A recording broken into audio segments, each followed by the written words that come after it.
Le symbolisme agit comme une passerelle vers une compréhension profonde et ésotérique du monde, reliant terre et ciel, matière et esprit, intérieur et extérieur. En manipulant les symboles, on parvient à unir et à harmoniser des réalités apparemment opposées, les réalités matérielles d'un côté et les réalités spirituelles de l'autre. Le symbolisme repose sur l'idée que le spirituel ou le principe supérieur est intrinsèquement présent dans chaque aspect de la manifestation. Il s'agit de déceler la perfection dissimulée dans la matière, les formes et les signes. Ainsi, le symbole sert de médiateur, un miroir qui renvoie les réalités spirituelles invisibles et les vérités transcendantales. Le symbolisme éclaire, pénètre et transcende la matière en la sacralisant. C'est pourquoi il est un outil privilégié dans les sociétés ésotériques et initiatiques comme la franc-maçonnerie. Le rôle du symbolisme en franc-maçonnerie. En franc-maçonnerie, tout est symbole. Mots, signes, codes, décors et rituels portent toute une signification symbolique que chaque individu perçoit et comprend selon son état intérieur et son niveau de conscience. Le symbolisme en franc-maçonnerie permet une introspection profonde de l'âme et du cœur. Le travail maçonnique repose largement sur l'étude des symboles, ce qui se traduit par la rédaction et la présentation de planches maçonniques.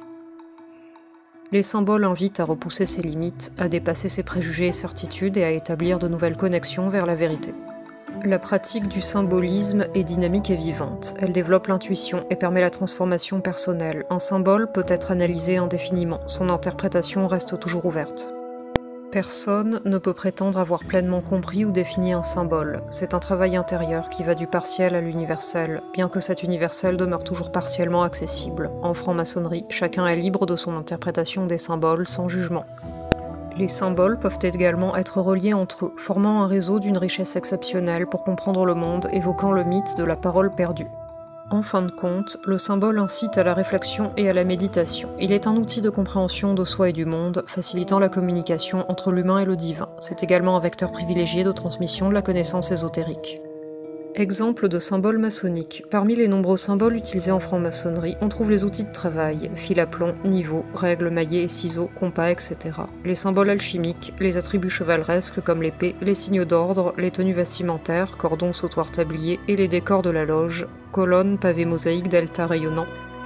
Chaque symbole a une signification profonde et contribue à l'enseignement ésotérique et à la progression spirituelle des membres. Les symboles, par leur caractère sacral, échappent aux limites du monde profane. Ils indiquent toujours une sorte de relais sur la voie reliant le visible et l'invisible. Les symboles révèlent les secrets de l'inconscient, conduisent aux ressorts les plus cachés de l'action. Ils ouvrent l'esprit sur l'inconnu et l'infini. Bonne journée et à bientôt pour de nouveaux contenus.